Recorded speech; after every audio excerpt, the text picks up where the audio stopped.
यामध्ये सुद्धा दुसरा हा जे-आर आहे जो 20 तारखेलाच याचं प्रदर्शित झालेला आहे 20 जानेवारी 2026 या रोजी. यामध्ये काय सांगितलेलं आहे की पवित्र पोर्टल मार्फत शिक्षण भरतीच्या कार्यपद्धतीमध्ये आवश्यक सुधारणा करण्याबाबत. आता हा जे-आर आपण सविस्तर वाचन करणार आहोत आणि समजून घेणार आहोत. हा जे-आर काय आहे हे सविस्तर पाहण्यासाठी आणि पुढील सर्व आपले पवित्र पोर्टल शिक्षक भरती जी सुरू आहे 2025च्या अभियोग्यता चाचणीनुसार ही पूर्ण माहिती घेण्यासाठी आपण आत्ताच आपल्या चॅनलला सबस्क्राईब केलं नसेल तर सबस्क्राईब करा आणि बेल आयकॉनला क्लिक करा आणि लाईक करायला विसरू नका. आणि जास्तीत जास्त आपल्या सर्व अभियोग्यता धारक आणि टीईटी धारक विद्यार्थ्यापर्यंत सर्व शिक्षकांपर्यंत भावी होणाऱ्या शिक्षकांपर्यंत पाठवा. निश्चितच याचा तुम्हाला निश्चित फायदा होईल आणि तुमची निवड निश्चित असेल. खूप कमी कट ऑफ आणि खूप कमी मार्कावरचे मुलं यामध्ये आता या शिक्षक भरतीमध्ये लागून जाणार आहेत, कारण यामध्ये घोडेबाजार कमी होणार आहे. यामध्ये प्रस्तावना काय दिली आणि शासन निर्णय काय आपण पाहूया. तर हे सर्व शासन निर्णय यांचा आधार घेऊनच हा शासन निर्णय घेतलेला आहे. तर पुढील शासन निर्णय जो आहे तो कशाच्या आधारे आहे तर 19/6/2013, 7/2/2019, 10/11/2022 आणि 13/10/2023 या शासन निर्णयाच्या निर्णयानुसार हा जो शासन निर्णय आहे ते पत्रक आहे त्याच्यानुसार घेतलेला आहे. तर हे पूर्ण समजण्यासाठी मागील जी-आर तुम्हाला वाचावे लागतील. तर पहा प्रस्तावना काय आहे. पवित्र पोर्टल मार्फत शिक्षक पद भरती काय आहे ते आपल्याला सविस्तर जाणून घ्यायचं आहे. तर पहा यामध्ये काय सांगितलेलं आहे. यातील बहुतांशी तरतुदी पदभरतीच्या प्रक्रिया अधिकाधिक सुलभ पारदर्शक पद्धतीने पार पाडावी या हेतूने करण्यात आल्या होत्या. तथापि काही तरतुदीमध्ये पदभरतीच्या प्रक्रियेत अनावश्यक गुंतागुंत निर्माण झाली असल्याचे निदर्शनास आले आहे. ही बाब विचारात घेऊन संबंधित काही तरतुदी अतिक्रमित करून सुधारित तरतुदी लागू करण्याबाबत शासनाचा निर्णय. तर शासन निर्णयामध्ये यामध्ये लागू केलेली तरतूद काय आहे ते आपल्याला सविस्तर माहिती घ्यायची. पहा खालील तक्त्यामध्ये सर्व माहिती दिलेली. शिक्षक पदभरती कार्यपद्धती संबंधित तरतुदी अधिक्रमित करण्यास त्याऐवजी सुधारित तरतुदी लागू करण्यास शासनाची मान्यता प्रदान करण्यात येत आहे. तर ह्यामध्ये काय सांगितलेले पहा. तो शासन निर्णय होता 13/10/2023चा. यामध्ये काय सांगितलेलं होतं की विविध टप्प्यामध्ये जाहिराती येणार असल्याने उमेदवाराची निवड झाल्यानंतर असा उमेदवार पुन्हा नव्याने येणाऱ्या जाहिरातीमध्ये त्यांनी अर्ज केलेल्या निवडीसाठी याच गुणवत्तेनुसार पूर्वी शिफारस झालेल्या गटापेक्षा वरच्या गटातील अर्हतेनुसार पदासाठी पात्र राहील.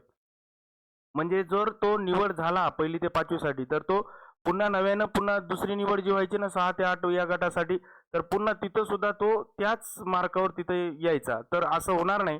तर त्यासाठी त्याला नव्यानं परीक्षा द्यावी लागेल. हा एक सर्वात महत्त्वाचा निर्णय. तर यामध्ये सुधारणा काय केली तर उमेदवाराने चालू चाचणी परीक्षेतील गुण मुलाखतीशिवाय किंवा मुलाखतीसह या निवडीच्या प्रकारासाठी मिळून केवळ एक वेळ निवडीच्या शिफारसीसाठीच लागू राहतील.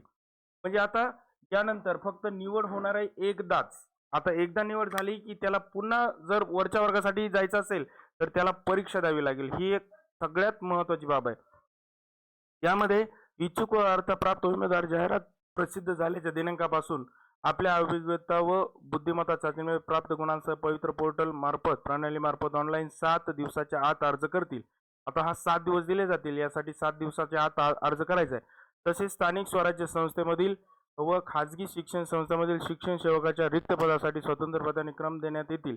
उमेदवार अर्जामध्ये प्रवर्ग व विषय यांचा विचार करून प्राधान्यक्रम देऊ शकतील. उमेदवारांना स्थानिक स्वराज्य संस्थांमधील व खाजगी शैक्षणिक संस्थांमधील रिक्त जागांसाठी उपलब्ध असलेल्या सर्व रिक्त जागांसाठी पात्रतेनुसार प्राधान्यक्रम देण्यात येतील. तर यामध्ये त्याच्यानुसार त्याला प्राधान्यक्रम मिळणार आहेत. तर यासाठी तुम्हाला 7/2/2019 चा जो मधील परिच्छेद आहे 5.7 हा वाचावा लागेल. हा शासन निर्णय तुमच्या लक्षात येईल आणि त्याच्यानुसार हे दिलेलं आहे. तर यामध्ये काय सांगितलं आता सुधारित असं दिलेलं होतं की त्याला पुन्हा पुन्हा म्हणजे ते करायचं होतं. पुन्हा पुन्हा त्याला अर्ज देता येत होता. त्याच मार्कावर त्याला करता येत होतं. पण आता तसं होणार नाही. यामध्ये काय सांगितलं आता नवीन जो सुधारित निर्णय तो काय झाला. इच्छुक व अर्थप्राप्त उमेदवार जाहिरात प्रसिद्ध झाल्याच्या दिनांकापासून आपल्या अभिज्ञता व बुद्धिमत्ता चाचणीमध्ये प्राप्त गुणांसह पवित्र प्रणालीवर सुविधा दिलेल्या. तर यामध्ये काय कोणत्या सुविधा दिलेल्या तर आपण पाहू. यामध्ये पहा सांगितल्याप्रमाणे तर सुविधा दिलेल्या कालावधीचा अर्ज करतील. तसेच स्थानिक स्वराज्य संस्थांमधील व खाजगी शिक्षण संस्थांमधील शिक्षण सेवकाच्या रिक्त पदासाठी स्वतंत्र प्राधान्यक्रम देण्यात देतील. उमेदवार अर्जामध्ये प्रवर्ग विषय यांचा विचार करून प्राधान्यक्रम देऊ शकतो.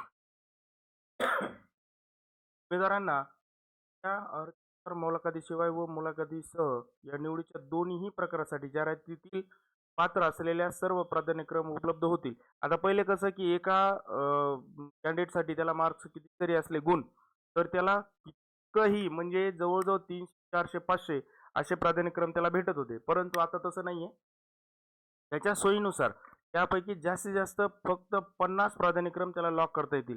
50च्या वर त्याला लॉक करता येणार नाहीत. सदर मर्यादा निवडीच्या दोन्ही प्रकारांसाठी स्वतंत्रपणे असेल. पदभरती ज्या शिक्षक अभियोग्यता व बुद्धिमत्ता चाचणीमधील प्राप्त गुणांच्या आधारे करण्यात येत आहे, त्या चाचणी साठी अर्ज करण्याच्या शेवटच्या दिनांक वयाची म्हणजे ज्यावेळेस पदभरती झाली आपली 2000 भरती ज्या शिक्षक अभियोग्यता व बुद्धिमत्ता चाचणी प्राप्त गुणांच्या आधारे करण्यात त्या चाचणीसाठी अर्ज करण्याच्या म्हणजे चाचणीला परीक्षेला अर्ज करण्याचा जो शेवटचा तारीख होती, शेवटचा दिनांक होता, त्यानुसार त्याचं वय विचारात घेतलं जाणार आहे.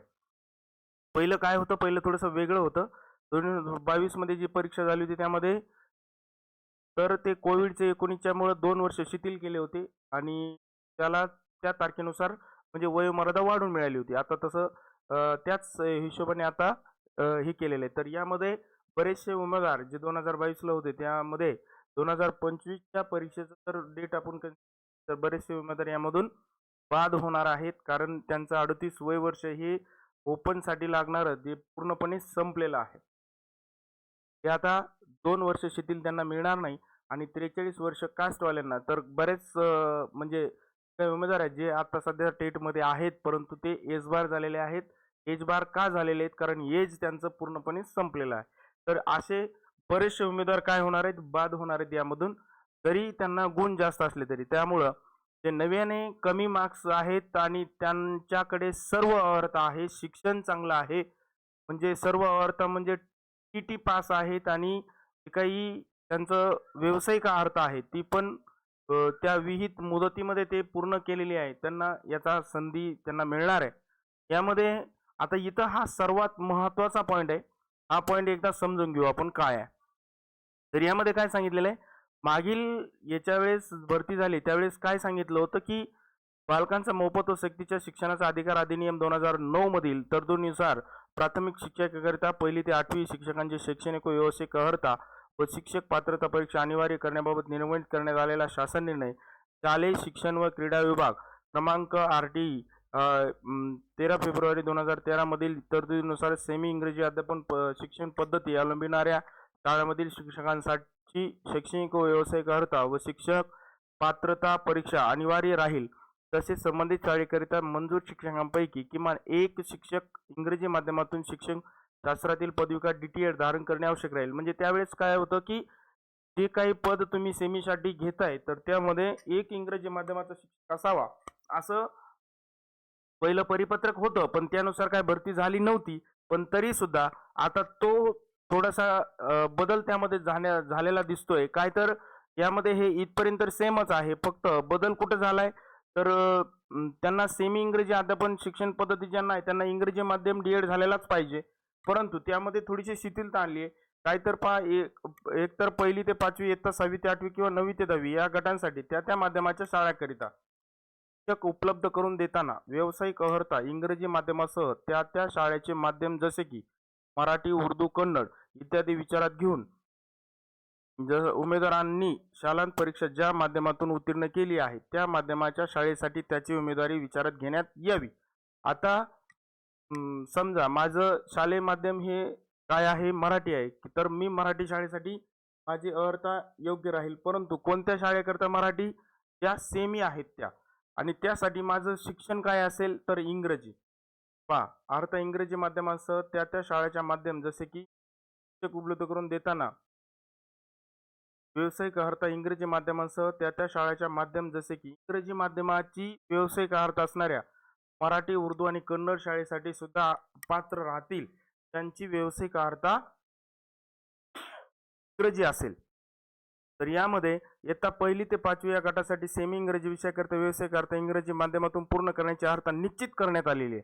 हा सगळ्यात महत्त्वाचा पॉईंट आहे. पहा, तर इंग्रजी माध्यमाकरिता जे शिक्षक उपलब्ध असणार आहेत ते शिक्षक फक्त इंग्रजी माध्यमातून DED झालेले असतील किंवा BEd झालेले असतील. त्या सामाजिक प्रवर्गासाठी असे उमेदवार उपलब्ध न झाल्यास अशा रिक्त राहणाऱ्या पदांसाठी नव्याने जाहिराती काढावी लागेल आणि ती नव्यानं जाहिरात काढल्याच्या नंतर मग त्यांची परीक्षा घेतली जाणार. मग असे कोणते उमेदवार असतील?